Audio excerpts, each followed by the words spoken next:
स्वागत है। मैं हूं आपके साथ ऋतु सिंह और चलिए शुरुआत करेंगे बुलेटिन की। खरगोन जिले की बड़वा विधानसभा सीट से कांग्रेस प्रत्याशी नरेंद्र पटेल ने चुनाव प्रचार में अपनी पूरी ताकत झोंक दी है। जनसभा और रैलियों के साथ साथ वो डोर टू डोर जनसंपर्क में जुटे हैं, मतदाताओं से मिलकर उनका हालचाल जान रहे हैं और उन्हें तत्कालीन कमलनाथ सरकार की उपलब्धियां भी गिना रहे हैं।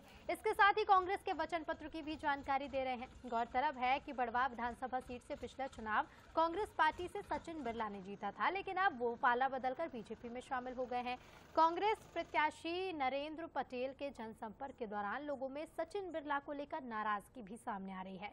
नरेंद्र पटेल को जनसंपर्क के दौरान लोगों का सहयोग और सहानुभूति मिल रही है।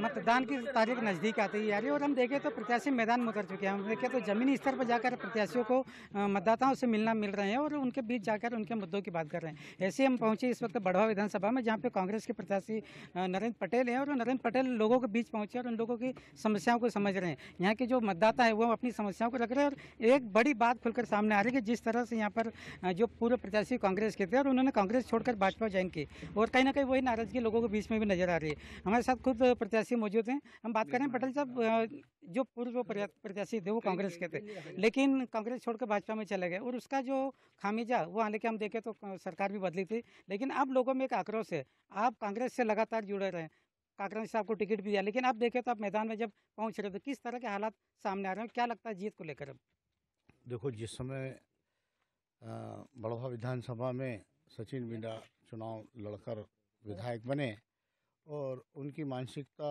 शुरू से ही इस प्रकार की झूठे आश्वासन देने की थी। जिस प्रकार से आपके सामने मतदाता भाइयों ने कहा आज कि हमको यहाँ रोड बनाने की बात कह कर गया था, लेकिन जिस प्रकार से आज 5 साल हो गए और जिस जगह पे खड़े हैं आप भी सुन रहे हैं, मैं भी सुन रहा हूँ और मतदाता भाई भी है कि ये 5 साल पूर्व में ये रोड बना कर चले जाऊँगा, लेकिन वही बात मेरे सामने रखी तो मैंने कहा कि मैं आपको आश्वासन बिल्कुल नहीं दूंगा कि मैं बना के जा रहा हूँ, लेकिन मैं ये जरूर करूँगा कि ये रोड को PMRY में लिंक रोड में जोड़ने का प्रयास करूँगा और जब तक जुड़ेगा नहीं तब तक इस रोड के लिए लड़ता रहूँगा। जनता के बीच आप पहुंच रहे हैं, किस तरह के मुद्दे हैं मेन? हम बात करें बड़वा की, तो ऐसे कौन से मुद्दे जिनको लेकर आप जनता के बीच जा रहे हैं और उनको कितना पूरा कर पाएंगे, क्या उम्मीद लग रही है आपको? हालांकि इस बार हम देखें तो काफ़ी अच्छे रुझान आ रहे हैं। एक सबसे बड़ी समस्या इस क्षेत्र में, जब मैंने पूरा क्षेत्र लगभग 90% डोर टू डोर किया है, तो डोर टू डोर जाने पर एक चीज़, सबसे बड़ी चीज़ यही है कि गरीब लोगों की जो आवास योजना की जो योजना चल रही है, प्रधानमंत्री आवास योजना, इसके तहत पिछले 10 वर्षों में बहुत ज़्यादा भ्रष्टाचार हुआ है और कहीं लोगों को पूरा पूर्ण अधूरी गुमटियाँ पड़ी है, आवास है, और कहीं जगह ऐसे कंडीशन है कि जहाँ पर आज भी लकड़ी का ऊपर छत है और उसके ऊपर त्रिपाल जैसे बनी हुई है, इस तरीके का बना हुआ है। तो सबसे बड़ी समस्या ये महत्वपूर्ण देखने में मिली। दूसरी चीज़ ये देखने को मिली है कि जो छोटी बस्ती है, गरीब बस्ती है, उन बस्तियों में न सीमेंट कंक्रीट है, न पेयजल की व्यवस्थाएं हैं। इस प्रकार की बहुत ज़्यादा समस्याएं हैं। विगत 5 वर्षों में ये कायदे से विधायक जी का काम था कि इस चीज़ों को स्वीकृति कराना और ये करना। उनका तो सिर्फ लक्ष्य ये था कि सिर्फ जनता से झूठ बोलकर पैसे कमाने का काम था। और आज की तारीख में उन्होंने जिस प्रकार से एक राशि होती है वो गरीब लोगों को या किसी आवश्यक लोगों को दी जाती है, वो भी अपने मुनीम और इन लोगों को उन्होंने तनख्वाह में बांटी और उनको 10-10 हज़ार रुपये दिए हैं। ऐसे कौन से मुद्दे रहते हैं जिनको लेकर जब विधायक भाजपा में शामिल होते हैं, लेकिन वो आज भी धरातल पर वैसे के वैसे ही है? विधायक ने जब भारतीय जनता पार्टी आज से 3 वर्ष पूर्व ज्वाइन करी, उस समय उन्होंने कमलनाथ जी को कोसते हुए कहा कि ये विकास नहीं करा पाए, इसलिए मैं भारतीय जनता पार्टी ज्वाइन कर रहा हूँ।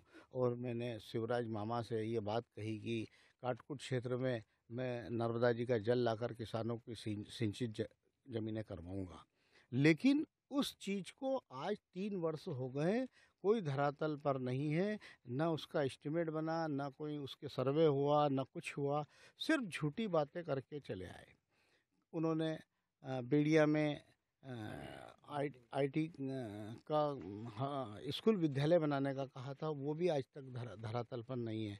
अनेक प्रकार के वादे करके लोगों से जाकर विकास की जो गति बनाई, 3 साल में उन्होंने, पिछले 3 सालों में जो विकास के नाम पे गए, विकास तो उन्होंने अपना खुद का किया है। खुद 3 वर्ष पहले की बात है, लेकिन अभी देखें तो फिर से भाजपा ज्वाइन की, तो ये बीच का जो पीरियड था वो कहीं ना कहीं वो कांग्रेस से होते हुए भी भाजपा ही रहे, एक बड़ा असमंजस की स्थिति थी। ये बहुत मैं कहूँ कि इस देश में और इस प्रदेश में संविधान को तो ताक में रख दिया है। जिस प्रकार से उन्होंने पत्रकारों के, आप जैसे पत्रकारों के सामने, आप जैसे इलेक्ट्रॉनिक मीडिया के सामने, उसने सरेआम मुख्यमंत्री ने उनको 3 वर्ष पूर्व माला पहनाई। उसके सबूत विधानसभा के अध्यक्ष को पूरी तरीके से कांग्रेस के जिनको डेपुट किया गया था उन्होंने दिए, लेकिन उसको सदस्यता समाप्त अध्यक्ष ने नहीं की और स्पष्ट रूप से उन्होंने कह दिया कि आपके जो सबूत हैं पुख्ता नहीं है। मैं समझता हूँ कि क्या बंसल न्यूज़ या और जीटी न्यूज़ या तमाम न्यूज़ चैनलें ये क्या लाइव टेलीकास्ट कर रही है, क्या वो सबूत पुख्ता नहीं है? कहीं आपने अगर उस दिन का अगर वीडियो आपके पास भी होगा, वो आप देख सकते हैं, उस वीडियो को निकाल सकते हैं, क्या वो पुख्ता सबूत नहीं है? उसने अनेक प्रकार से वो भारतीय जनता पार्टी 3 साल से लोगों को, कार्यकर्ताओं को ज्वाइन करा रहे थे, गमछे पहना रहे थे और उन्होंने 3 साल बाद पुनः भारतीय जनता पार्टी का सदस्यता प्राप्त करी, तो ये झूठ मुद्दा चले आ रहा है। उसके मन में छल कपट पूर्ण रूप से है। अभी हम देखें फिर से टिकट भाजपा ने दिया है, हालांकि वो उनकी पार्टी की मंशा हो सकती, लेकिन अब मतदाताओं के मन में एक बड़ा सवाल, आप भी अब जा रहे हो तो सवाल ये उठता है कि पहले कांग्रेस के विधायक थे, तो कैसे उसको फेस करते हैं और अब क्या लग रहा है जीत के लेके कितना आश्वस्त हैं आप लोग?